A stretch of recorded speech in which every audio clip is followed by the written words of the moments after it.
Ana, pronto. Ana Carolina começou a gravação. Eu queria, então, iniciar os nossos trabalhos, né?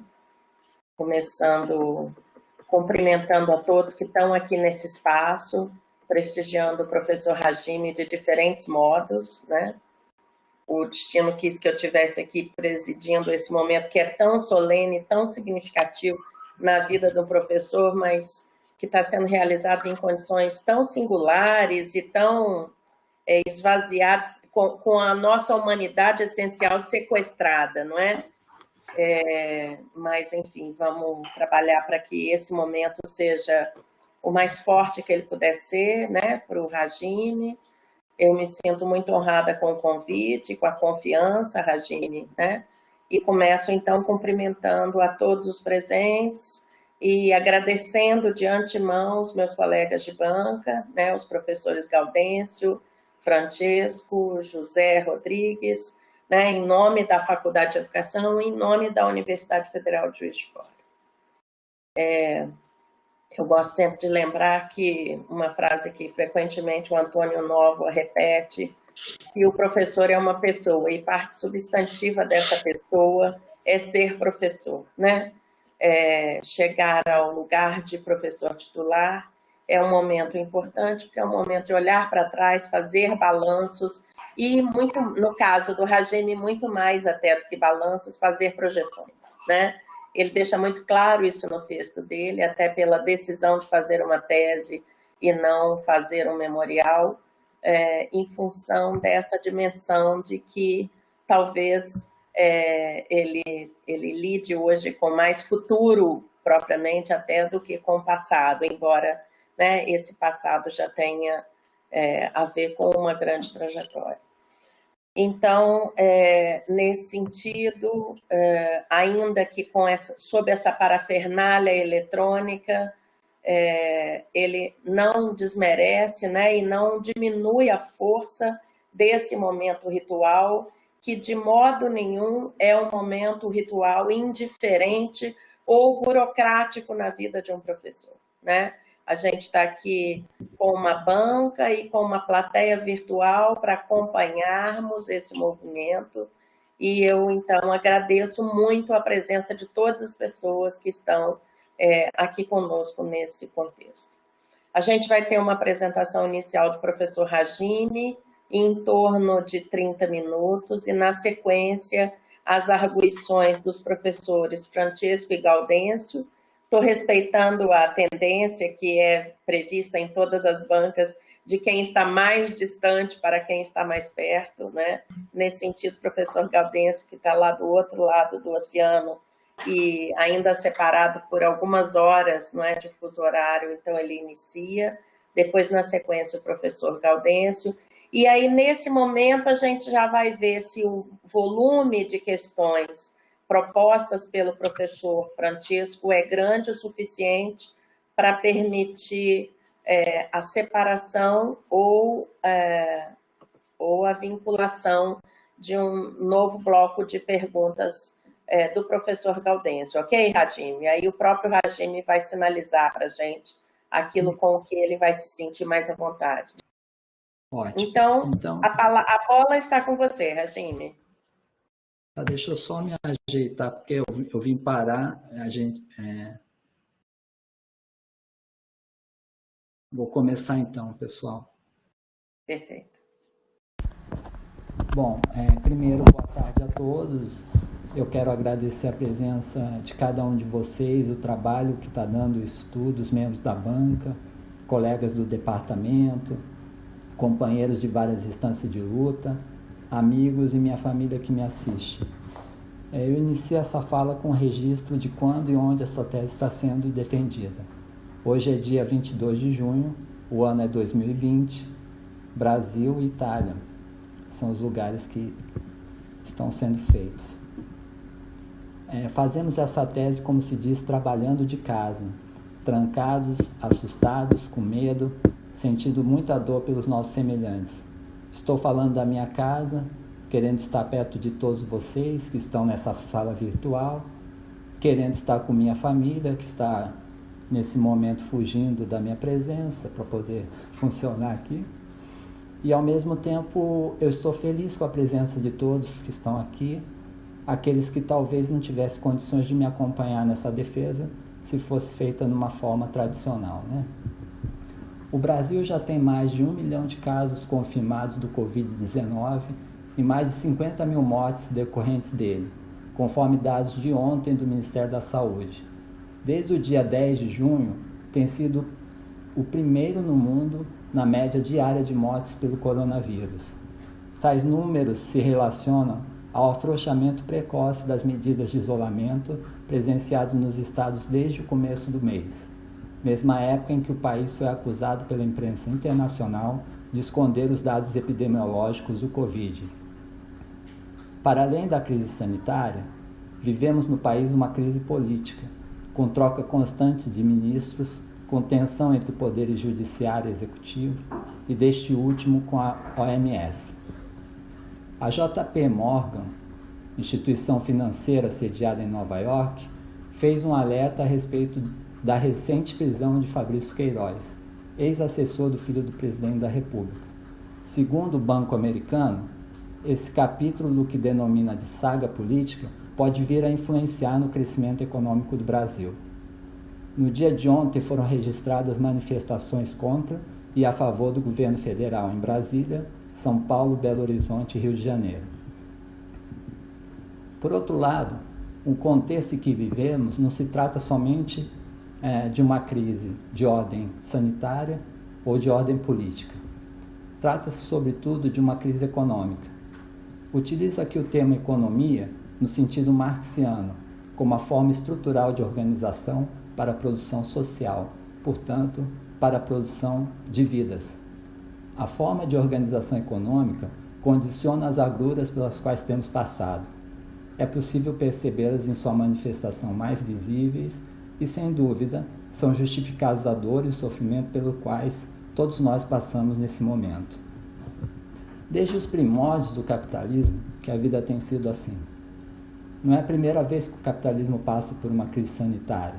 A crise europeia do século XIX, ocasionada pelo desordenado crescimento das cidades, pela ocupação territorial baseada já na divisão do trabalho, procurou ser tratada como uma crise sanitária, com políticas higienistas que responsabilizavam os indivíduos da classe trabalhadora e pelo adoecimento e pelas suas vidas miseráveis. O capitalismo sempre procura uma solução para as suas crises, tratando o problema, que é estrutural, como sendo conjuntural. As crises contemporâneas trazem elementos de continuidade, por outro lado, trazem elementos qualitativamente diferentes. A crise pela qual passamos hoje tem semelhança com as guerras pelas quais muitos países passaram e se assustaram com a perda maciça de sua população. No entanto, esta crise, que tem um número de mortos tais como nas guerras, possui uma característica bem particular. Os ganhos capitalistas continuam produzindo, os ganhos capitalistas seguem de alguma forma protegidos e os trabalhadores que são obrigados a continuar produzindo são os que registram os óbitos, em sua maioria, como aconteceu com as regiões industrializadas do norte da Itália.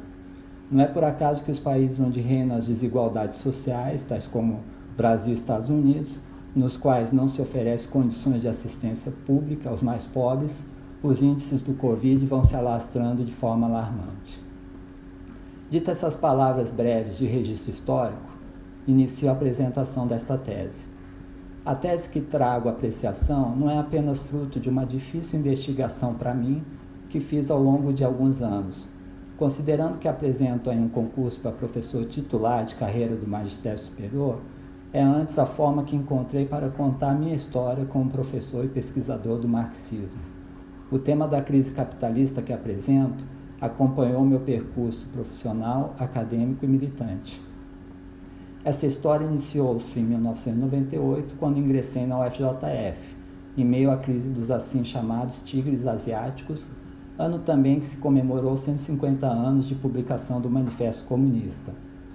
Buscava, em meio a este turbilhão histórico e a uma das mais longas greves do nosso sindicato, compreender o trabalho docente em uma universidade federal, me inserir organicamente na luta sindical e partidária, bem como atuar na linha de frente dos embates da minha área específica de formação, a educação física.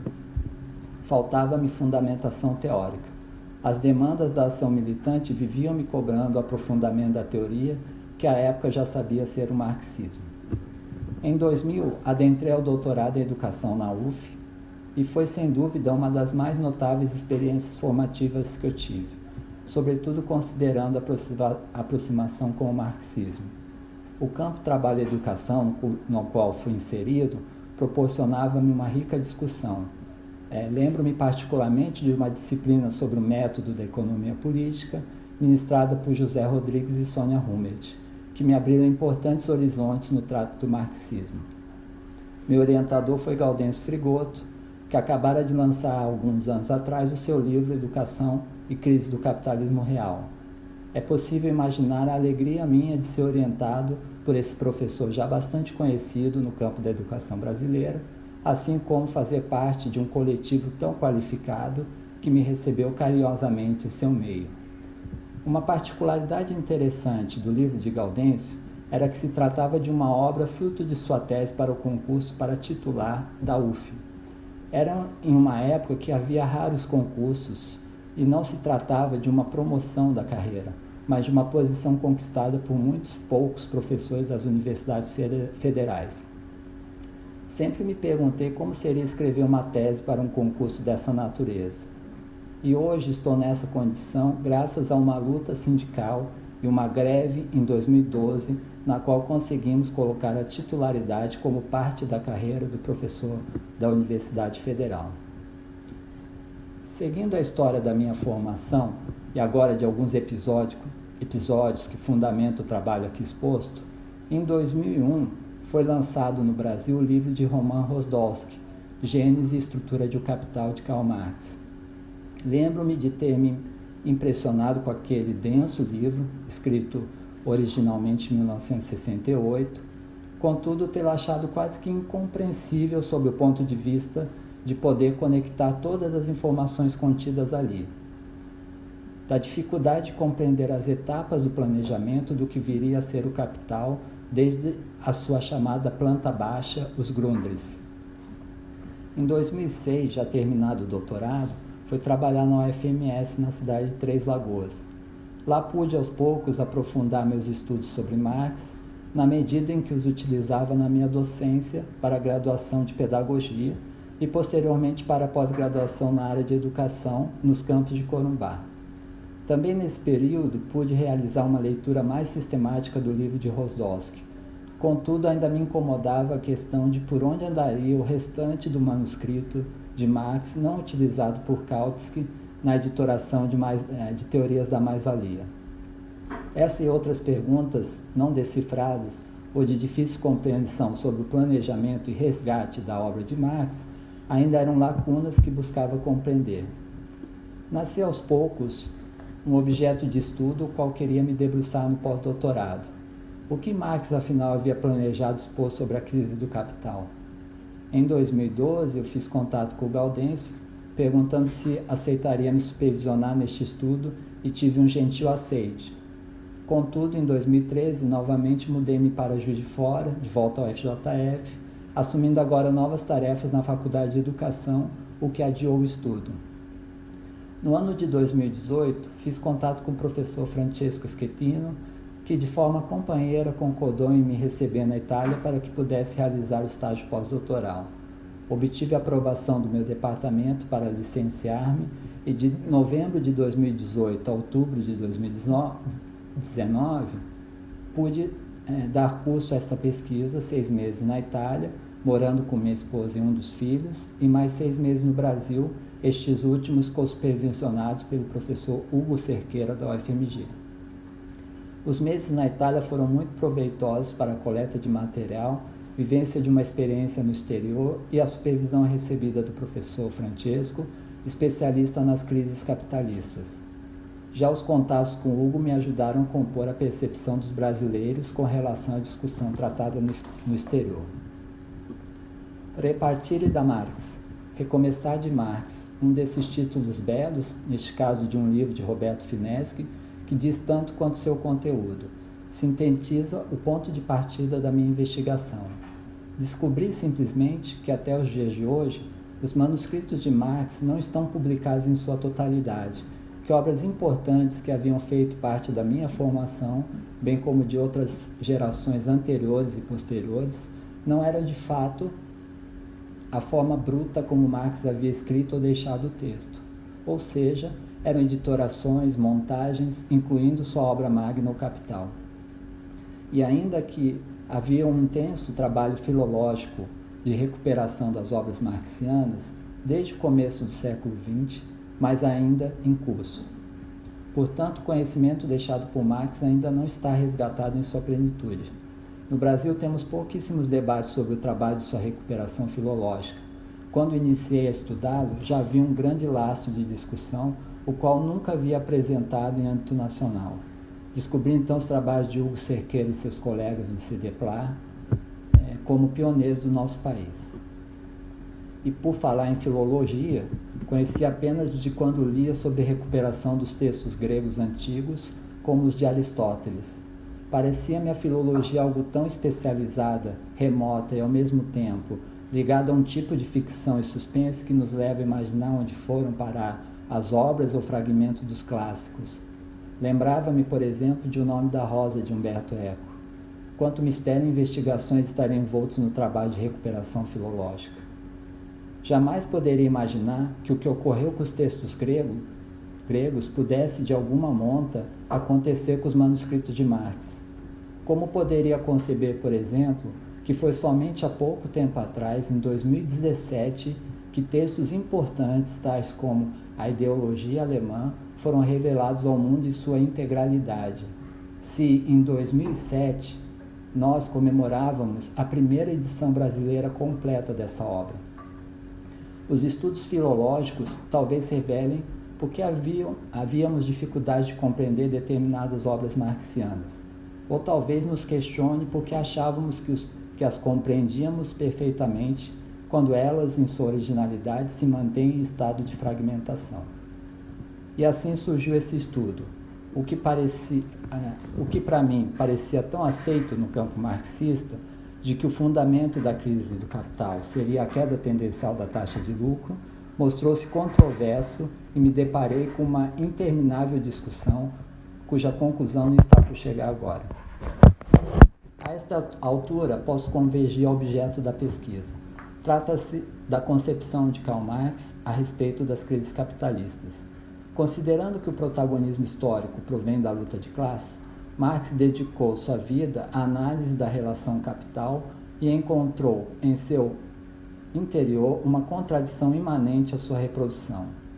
Em sua visão, tal contradição leva o sistema capitalista inevitavelmente a crises, que não supõem por si só o seu derradeiro destino, porém se caracterizam como fator objetivo que evidencia a necessidade de sua superação. Quanto ao caráter estrutural da crise no sistema capitalista, não há divergências no campo marxista. Por outro lado, historicamente, as divergências a respeito de questionar se em Marx haveria uma interpretação de que as crises levariam fatalmente à destruição do capitalismo formaram várias posições no interior do debate operário. Tal debate iniciou um outro que o pressupõe, ou seja, qual seria a concepção de Marx sobre as crises capitalistas. Este debate histórico permanece ainda hoje após as crises do século XXI, do início do século XXI. Uma linha que o vem orientando é o da pluricausalidade versus explicação unitária da crise. A defesa da pluricausalidade argumenta que não existe em Marx uma única explicação para as crises, enquanto a linha de explicação unitária normalmente se apoia na teoria da queda tendencial da taxa de lucro como explicação marxiana essencial para as crises. Só um instante aqui que eu quero passar o slide agora.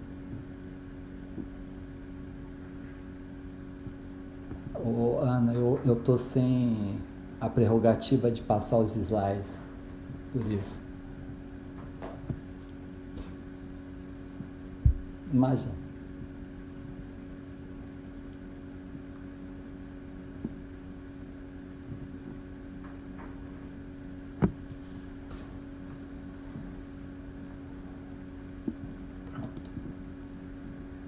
Obrigado, Ana. Deu. Foi bom ouvir uma voz amiga também aqui. Bom, considerando as fórmulas... Tá bom, joia. É meio solitário por aqui, mas tá bom. Considerando as formulações acima, esta pesquisa teve como objetivo analisar o atual debate da tradição marxista no que se refere à concepção de Marx sobre as crises capitalistas. Assim, algumas questões guiaram a investigação. A. Como tem chegado até nós o legado dos textos de Marx? B. Em que estágio se encontra a publicação dos manuscritos marxianos? C. Como Marx planejou expor a crítica da economia política e como pensou tratar a crise nesse contexto? D. Como foi tratada a crise em Marx ao término dessa sua exposição? E. Como se posicionam os autores contemporâneos com relação à formulação marxiana sobre a teoria da crise? E F. A partir de que metodologias e concepções epistemológicas tais autores realizam suas defesas? Para tal, esse estudo se serviu do próprio materialismo histórico dialético. Ele se utilizou, nesse sentido, dos seguintes materiais bibliográficos. A. Estudos filológicos realizados por meio da evolução do projeto Marx, Engels, Gesamthangabe, MEGA. B. Planos expositivos de Marx, desde os Grundrisse até o Capital. C. Os textos de David Harvey, Michael Heinrich, Michael Roberts, Alan Freeman, Ricardo Belofiore, Hector Benoit e Jadir Antunes, referência ao debate sobre a teoria da crise em Marx. Assim, a apresentação desta tese ficou dividida em 3 capítulos. O primeiro capítulo analisou a trajetória dos estudos filológicos, desde o começo do século XX até a mais recente publicação e sua implicação para o marxismo. Já o segundo capítulo apresentou a evolução dos planos expositivos de Marx no que se refere à crítica da economia política, desde o projeto de 6 livros para o de 4. Por último, no terceiro capítulo, analisou o atual debate marxista no que concerne a concepção de Marx sobre as crises capitalistas, considerando os argumentos de mono e pluricausalidade da crise e as formas teórico-metodológicas utilizadas por cada autor. Bom, começando pelo primeiro capítulo, sobre o trabalho filológico, diria que tratar a obra de Marx como um legado coerentemente ordenado e finalizado pode ter sido um dos erros, intencionais ou não, mais comuns do século XX. Em vida, Marx publicou obras importantes, todavia, considerável e extensa contribuição desse autor foi posta ao público após a sua morte. Desde a organização dos livros 2 e 3 de O Capital, feita por Engels, até os textos publicados no século XX, tais como Manuscritos Econômicos e Filosóficos de 1844, Ideologia Alemã, os Grundrisse, por exemplo, é possível considerar que a obra marxiana veio ao conhecimento do público por meio de trabalhos filológicos de diversas naturezas, o que significa, portanto, em certa medida, interpretações e até montagem de textos para atribuir conotação coerente aos seus manuscritos. Os recentes estudos filológicos nos revelam, cada vez mais, que os temas tratados por Marx, por vezes, foram recuperados de forma a atender determinados interesses políticos de cada época. O primeiro grande projeto de recuperação das obras de Marx foi chamado de Marx, Engels, Gesamthangabe, MEGA, no contexto do começo da formação da União Soviética, em 1924, sob a direção de Davi Riazanov. Em 1927, surgiu em Frankfurt o primeiro volume do projeto da MEGA. O projeto inicial previa 42 volumes, dividido em 4 seções, contudo sem parte significativa dos manuscritos de Marx.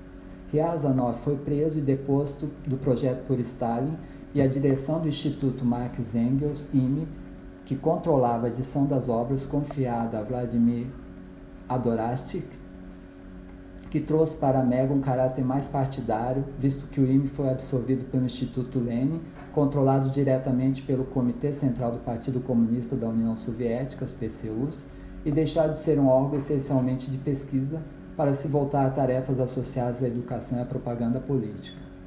Esse projeto, apesar de incompleto, trouxe ao público importantes obras, tais como Manuscritos Econômicos e Filosóficos de 1844 e a Ideologia Alemã, publicadas publicados em 1932. E os Grundrisse, esses últimos editados por Pavel Weller, e que, por terem sido editados com os mesmos princípios filológicos, ainda que não fizessem parte formalmente da Mega, acabaram sendo considerados como parte do projeto, mesmo que de forma indireta. Considerando que tais publicações só chegaram ao público na década de 30 do século XX, é possível afirmar, portanto, que importantes militantes da Segunda e da Terceira Internacional jamais tiveram acesso a elas. A segunda metade dos anos 60 em diante foi marcada pelo protagonismo dos institutos Marx-Lenin, IML, alemão e russo. A nova Mega, conhecida como Mega 2, deveria levar em conta os resultados metodológicos obtidos pela filologia alemã naqueles anos durante a preparação e a publicação das edições histórico-críticas dos grandes clássicos da literatura alemã. Nesse momento, Marx e Engels passariam a ser tratados, pois, como clássicos alemães no que se refere à recuperação da sua obra, o que modificaria o enfoque até então a eles dispensado para a elaboração da Mega 1. Um aspecto marcante foi a academização da Mega 2. Sobretudo na Alemanha, considerou-se necessário estender a colaboração a estudiosos que não pertenciam aos quadros do IML. Em dezembro de 1970, o IML relatou ao Politburo do SED que a edição comportaria 120 volumes e demandaria um tempo de elaboração de 25 a 30 anos. No entanto, devido às dificuldades de financiamento, passou-se para 114 volumes, composto em 2 tomos, o primeiro com textos de Marx e Engels e o segundo com aparato crítico dividido em 4 seções, como vocês estão vendo aí. A primeira seção com obras, artigos e rascunhos. A segunda, o Capital e os escritos preparatórios. Terceiro, correspondência, agora completa, com as cartas dirigidas a Marx e Engels também.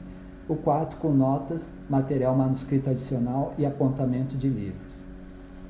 Em julho de 1972, foi publicado um volume teste e, finalmente, em 1975, os primeiros volumes da Mega 2 foram publicados, compreendendo volumes de todas as 4 seções.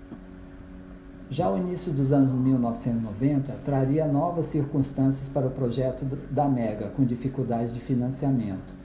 Com a queda do muro, foi colocada em dúvida a existência dos IMLs e se começou a discussão sobre uma entidade que pudesse continuar o projeto, sobretudo redefinindo o caráter geral em nível político-ideológico.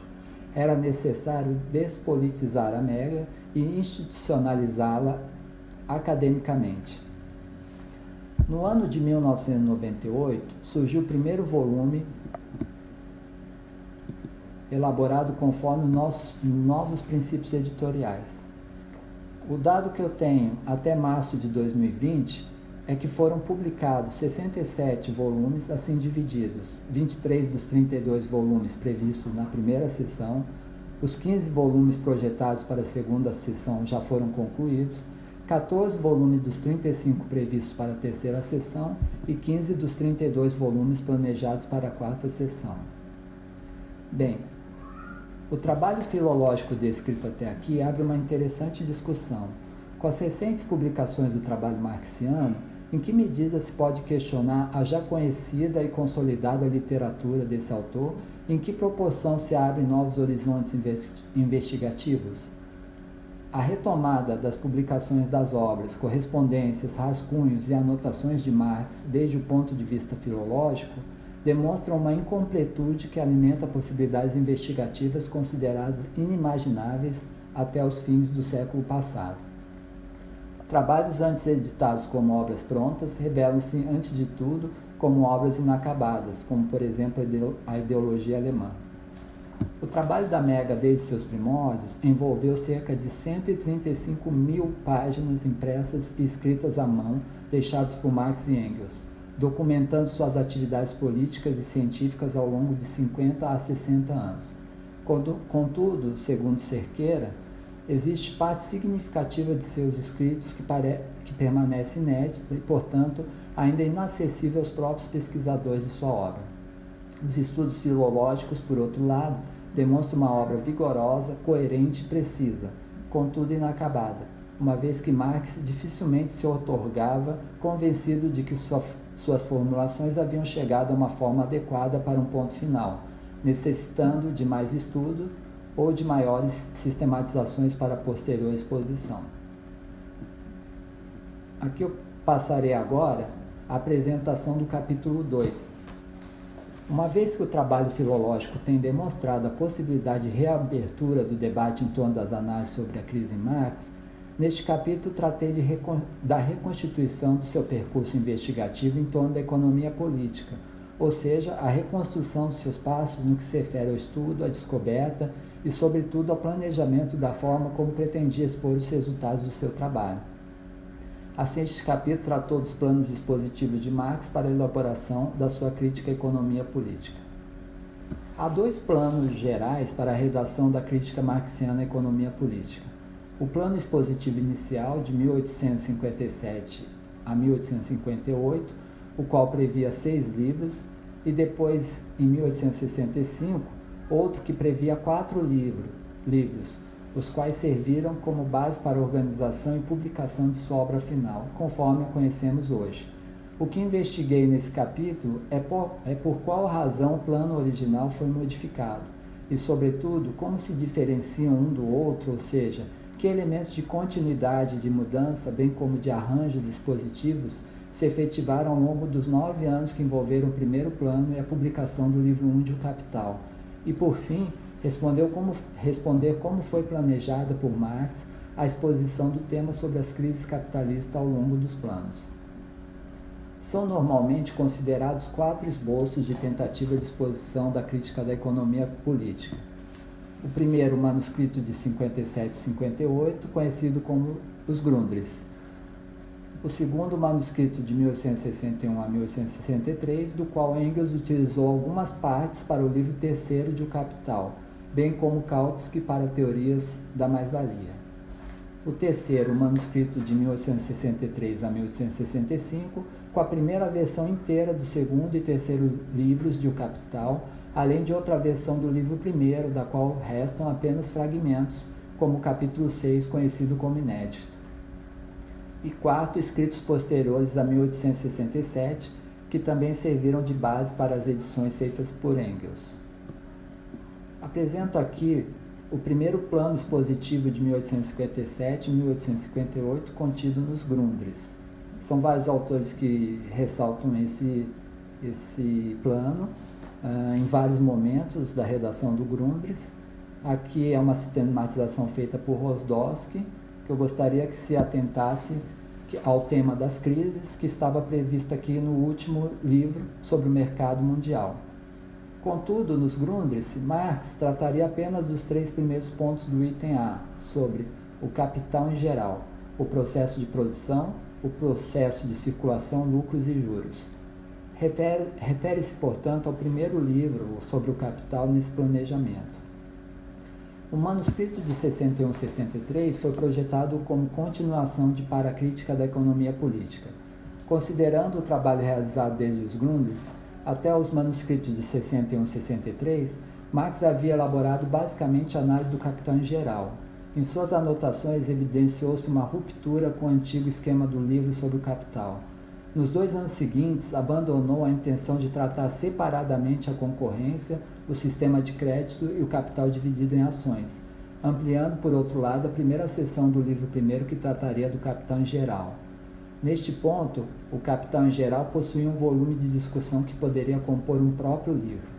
No novo plano expositivo, a parte essencial das seções eliminadas só encontraria abrigo na parte essencial dos 3 livros previstos, que passariam a tratar de livro 1, o processo de produção do capital, livro 2, o processo de circulação do capital, e livro 3, o processo global da produção capitalista. Aqui eu não coloquei o livro 4, mas o livro 4 seria uma espécie de apêndice e versaria sobre a história da teoria, e foi o que foi editado pelo Kautsky, né, Teorias da Mais-Valia, como eu já falei anteriormente. Surgia assim, nas palavras de Rosdowski, a forma definitiva de O Capital. Marx ainda não havia decidido onde colocar determinados assuntos, sobretudo não organizar o livro 2, não reescrever nenhum índice para ele. Para sanar essa deficiência, decidiram escrever um novo manuscrito de maneira mais sistemática, o manuscrito de 63-65. Em 1863, interrompeu o trabalho e recomeçou, pela terceira vez, a redação da Crítica da Economia Política. Dessa vez, o aprimoramento do material modificaria o planejamento inicial de 6 livros e Marx passou pela primeira vez a escrever com base no plano final dos 3 livros.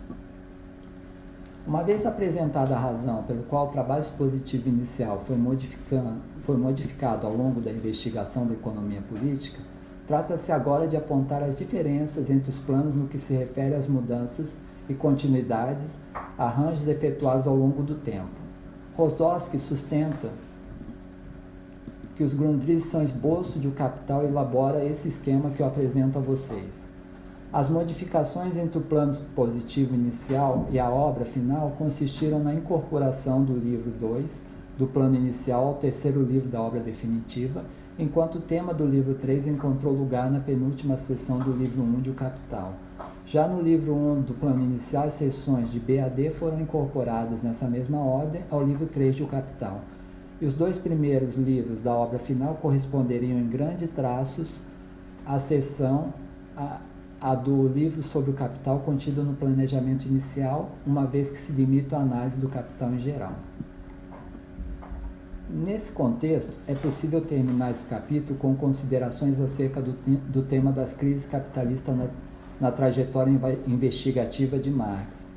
Desde o planejamento expositivo inicial da Crítica da Economia Política até a sua obra final, no que concerne à evolução do plano inicial para o final, Rosdowski afirma que Marx nunca abandonou os últimos 3 dos 6 livros planejados. Estes últimos estariam destinados a um desdobramento da obra. Se os 3 primeiros livros foram de alguma forma incorporados à obra final, os 3 últimos não.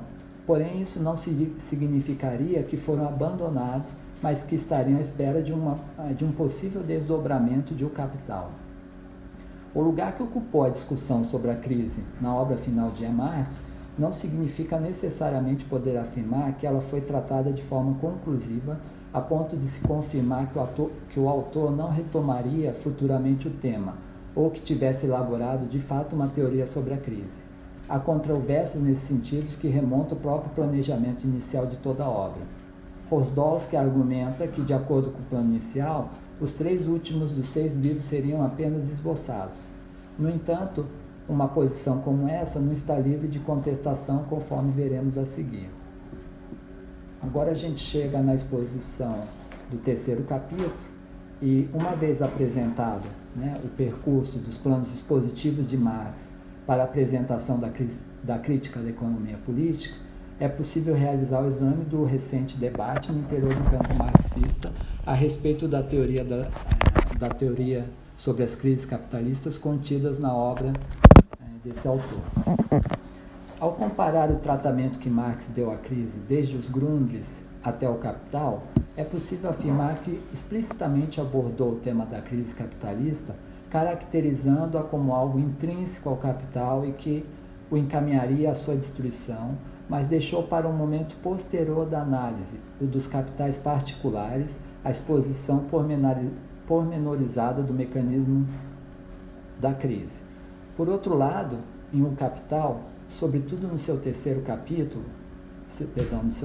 livro, quando expôs os capitais particulares, apesar de formular a lei da queda tendencial da taxa de lucro, não se deteve em expor, da forma como escreveu em seu planejamento inicial de 1857, o tema das crises capitalistas.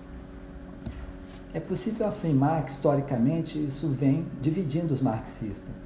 De um lado, há aqueles que defendem que Marx não possuía uma teoria sobre a crise, ou que essa teoria consideraria múltiplas causas. E de outro lado, aqueles que afirmam que a lei da queda tendencial da taxa de lucro é a expressão elaborada da teoria sobre a crise em Marx. Contemporaneamente, há 2 elementos importantes a serem considerados no debate: as crises atuais, sobretudo a de 2007 e 2008, francamente concentradas no setor financeiro, assim como os recentes estudos filológicos que vêm revelando textos e formulações completamente inéditos de Marx. Analisei e apresento aqui as posições de cada autor ou grupo de autores. Os autores que defendem a pluricausalidade da crise, eles questionam, em geral, que a queda tendencial da taxa de lucro possa ser o fundamento, a causa da crise em Marx. Apoiam-se na leitura dos textos de Marx, sobretudo na de O Capital, e possuem a... Oi? Oi? Claro. Tá bem constante aqui, vou tirar aqui.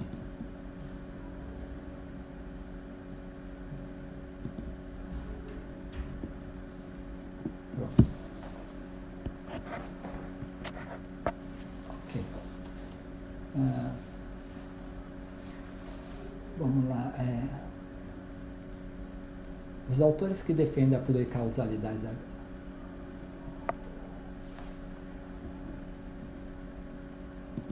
Melhorou? Ok. Tá certo. Também eu percebi que aqui tá dando um atraso na hora que eu clico no slide, acho que aí começa a movimentar os slides, e também acho que também congestiona mais um pouco aqui, né? Mas vamos tentando. Peço um pouco mais de paciência, porque já estou no último capítulo. Obrigado, gente. Vamos lá. Os autores que defendem a pluricausalidade da crise questionam, em geral, que a queda tendencial da taxa de lucro possa ser o fundamento ou a causa da crise em Marx. Apoiam-se na leitura dos textos de Marx, sobretudo na de O Capital, e possuem argumentos baseados na evolução dos planos dispositivos organizados desde 1857, assim como nas recentes descobertas dos estudos filológicos. Analisei dois dos seus principais autores, David Harvey e Michael Heinrich, devido à divulgação de suas obras no Brasil e à representatividade deles no campo filológico, respectivamente. O David Harvey, ele sustenta que as conclusões de Marx não se tratavam de afirmações universais, mas de achados contingentes, baseados e limitados por seus pressupostos. Alerta ainda que a teoria de Marx da queda tendencial da taxa de lucro deveria ser tratada como uma proposição contingente e não definitiva. Tal visão pluricausal da crise aceitaria, por outro lado, mais do que a combinação de aspectos, mas a própria exclusão da queda tendencial da taxa de lucro em determinada conjuntura. Já o Michael Heinrich afirma que na produção de Marx não é possível encontrar uma formulação final sobre a teoria da crise, mas, ao contrário, há várias abordagens para explicar as crises. Ressalta ainda que Marx elaborou a lei da queda tendencial da taxa de lucro em um nível de abstração que não pode ser provado ou refutado empiricamente. Diferentemente da concepção de Harvey, Heinrich afirma que Marx teria chegado a um ponto tal que não consideraria mais a queda tendencial da taxa de lucro como uma explicação para a crise. Ou ainda, poderia não ter chegado a conclusão alguma com relação à teoria sobre as crises. Aqui eu gostaria de ressaltar que, na minha opinião, o Heinrich trata-se, portanto, de um legítimo defensor, né, do caráter inacabado da crise. Por outro lado, os autores que defendem a monocausalidade da crise o fazem a partir da defesa da lei da queda tendencial da taxa de lucro como fundamento da crise em Marx. Escolhi dois autores representativos dessa defesa, Michael Roberts e Alan Freeman, que, em sintonia, utilizam-se da empiria como critério científico para validar a lei e confrontar dessa maneira os seus opositores. Esses autores buscam analisar também a crise de 2007 e 2008 para comprovar a validade da lei da queda tendencial da taxa de lucro. Para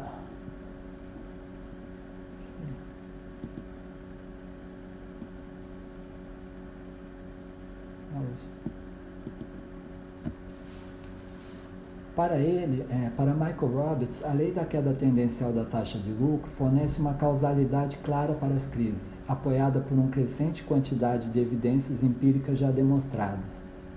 Ele cita três leis de Marx, a lei do valor, a lei da acumulação e a lei da queda tendencial da taxa de lucro.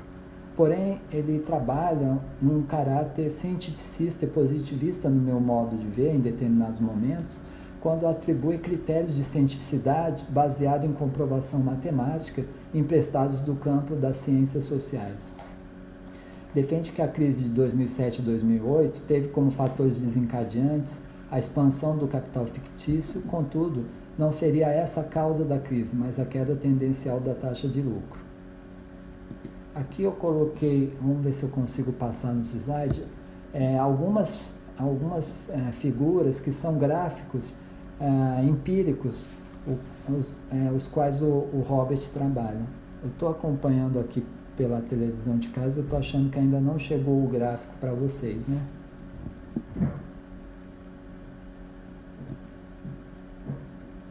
Então acabou de chegar aqui também.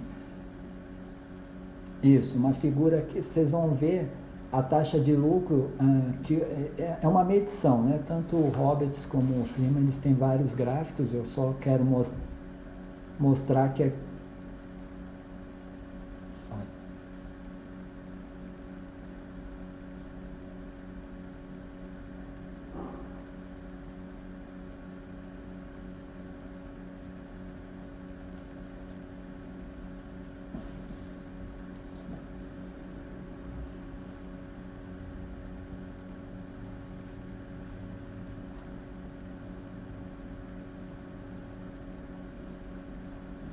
Pode ir? Pode seguir? Tá. Então, essa aqui é um dos gráficos que o Roberts apresenta em um dos seus trabalhos, né, que mede a taxa de lucro nos países centrais do capitalismo avançado. Ele faz isso com outros gráficos. O próximo gráfico ali é a mesma medição com relação à taxa de lucro dos Estados Unidos, desde o ano de 1946. Vocês veem, ainda não chegou esse gráfico, vou passando aqui. Acho que não vai dar para sincronizar e eu vou passando aqui por conta do tempo. Vou pedir desculpas. Por último, tem um gráfico aqui que uma hora vocês vai chegar aí, que faz a mesma coisa com a taxa de lucro da Grã-Bretanha de 1855 a 2005. Agora vocês ainda estão vendo o gráfico anterior, que é dos Estados Unidos, né?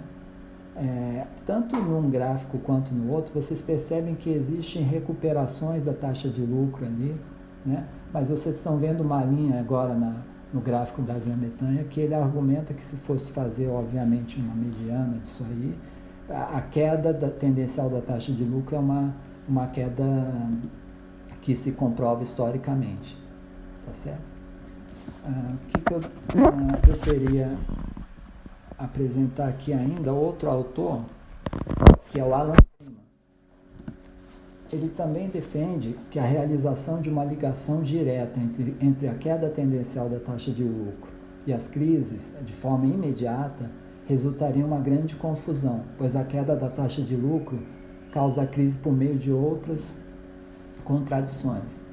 Ressalta ainda que Marx reconheceria nesse sentido dezenas de causas imediatas da crise e mantém a mesma ideia de Roberts com relação à existência de causas imediatas e essenciais da crise. Bom, do ponto de vista dos dois autores aqui analisados, é possível afirmar que a defesa do fundamento da crise do capital em Marx se baseia no método em que se apoiam e que, por sua vez, mantém determinada visão epistemológica e definições de ciência e lei científica. Comprovar, pois, cientificamente determinada lei refere-se a demonstrações matemáticas empíricas que, de alguma forma, se mostram superiores do ponto de vista argumentativo com relação a demais argumentações. Não obstante, ainda com as críticas que tracei à posição epistemológica desses autores, não se pode afirmar que suas concepções se enquadram em uma visão mecanicista do marxismo. Refere-se antes a uma defesa da lei da queda tendencial da taxa de lucro como explicação da crise para Marx e um debate com a desqualificação dos dados empíricos por eles coletados, assim como com os argumentos filológicos levantados por seus opositores. Aqui eu pude continuar a investigação tratando de posições para além do debate da mono e pluricausalidade da crise. O primeiro autor que eu trago para a investigação é Ricardo Belofiore, né? Ele tem uma defesa de unificação entre as várias teorias da crise em Marx, caracterizando a lei da queda tendencial da taxa de lucro como uma meta-teoria da crise. Ele propõe também o chamado método reconstrutivo, que seria, segundo ele, a reconstrução ou revisão da teoria marxiana, com base nos novos contextos da crise capitalista. Defende a necessidade de análise das novidades da dinâmica capitalista do final do século XX e da nova forma de crise dos dias atuais, que ele denomina de keynesianismo financeiro privatizado. Embora a metateoria que ele trabalhe seja feita com formulações de autores externos ao campo marxista, por exemplo, Minsky e Keynes.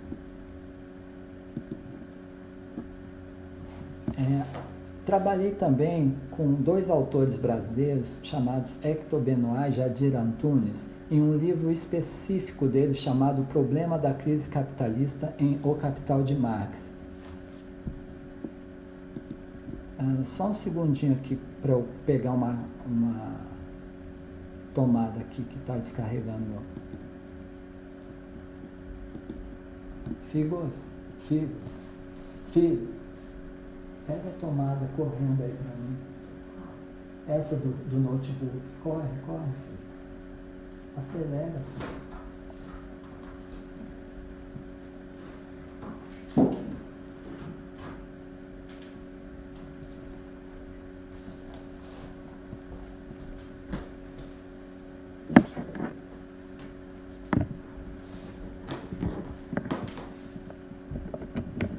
Obrigado, filho. Bom, eles contestam, na verdade, o Benoit e o Antunes, a visão de causalidade da crise contida nos autores clássicos. Na verdade, eles dialogam com os clássicos dos marxistas, né? Do marxismo, não os contemporâneos. Eles discordam da tese da ausência de uma teoria da crise em Marx, como prevê o Rosdolsky, e reivindicam um critério formulado a partir da análise da dialética expositiva de O Capital. Defendem, dessa forma, a busca de uma compreensão da totalidade, a qual a concepção de crise em Marx coincidiria com o próprio conceito de capital. Uma teoria sobre as crises em Marx surgiria, sobretudo, a partir de uma totalidade dialética, síntese de múltiplas determinações. Passarei agora para as considerações finais, já pedindo, se eu passar alguns minutos, que vocês me perdoem. Chego agora às considerações finais do estudo. Certamente que a leitura marxista que faço é mediada por vários contextos, sobretudo da minha formação e de experiência, desde o final do século XX até os dias atuais. Antes de compreender quais das posições teria razão com relação à temática da crise, pude constatar que as divergências eram resultado de caminhos metodológicos para a defesa de cada uma delas. Caminhos esses, por sua vez, orientados por diferentes visões epistemológicas. Portanto, o empenho em analisar as teses acerca do tema da crise em Marx se transformou para mim no empenho de desvelar os caminhos utilizados por cada autor para a formulação de suas argumentações. O debate entre mono e pluricausalidade da crise trouxe exata compreensão se pensarmos que uma posição se trata da negação da outra. Esta pesquisa levantou argumentos que questionam cada uma dessas duas posições.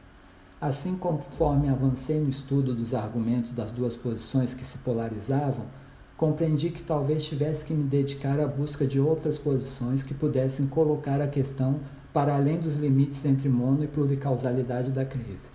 Nesse sentido, chamou-me a atenção da posição de Belofiore ao anunciar a tomada da lei da queda tendencial da taxa de lucro como uma meta-teoria, em tentativa de unificação entre várias teorias da crise. Não obstante, não encontrei elementos suficientes em sua análise que pudessem caracterizar aquela lei enquanto síntese ou totalidade das teses em Marx. Por fim, cheguei ao trabalho de Benoit e Antunes. Convenceu-me o argumento de que a busca nos textos de Marx sobre a teoria da crise deveria ser acompanhada pela análise da exposição dialética do Capital, contida na principal obra daquele autor. É igualmente interessante o argumento que se difere dos autores que buscam um sentido causal para a crise, procurando apreender, ao contrário, seu sentido dialético. Suas defesas dialogam com muitos autores que analisei neste estudo, porém, Benoit e Antunes não se colocam à tarefa de realizar um debate direto com tais autores. Parece-me que essa é uma tarefa importante, posto que, desde a publicação dos 3 livros de O Capital, muito se avançou no que se refere aos estudos sobre os planos investigativos de Marx, bem como em seus manuscritos, anotações, estudos, cartas e outros materiais, por meio do trabalho filológico. Seria necessário atualizar as análises desses 2 brasileiros, junto às novas argumentações, seja no plano da filologia, como da empiria, ou da contextualização histórica. Enfim, posso afirmar que há interessantes novos caminhos de pesquisa. Marx não será mais lido como um autor cristalizado, com obras que se assemelhem a manuais. Será lido e ensinado como autor de seus textos inacabados, haverá um apontamento de até onde chegou e o que foi arrumado com a melhor das intenções por seu companheiro Engels. Haverá, pois, uma abertura imensa para discutir vários pontos de vista consolidados, ou não, dentro da tradição marxista, como é o caso da teoria da crise. Talvez tais estudos modifiquem as próximas gerações de marxistas que terão acesso aos seus conhecimentos, diferentemente do que aconteceu com a minha geração e a geração que me formou. Uma coisa é possível se afirmar: este conhecimento se movimenta. Nada mais afeta a dialética, o conhecimento em movimento. Apenas começamos ou recomeçamos. Para mim, a trajetória valeu muito a pena, pelos amigos e companheiros que fiz, pelos alunos que formei e graças à minha família que me apoiou.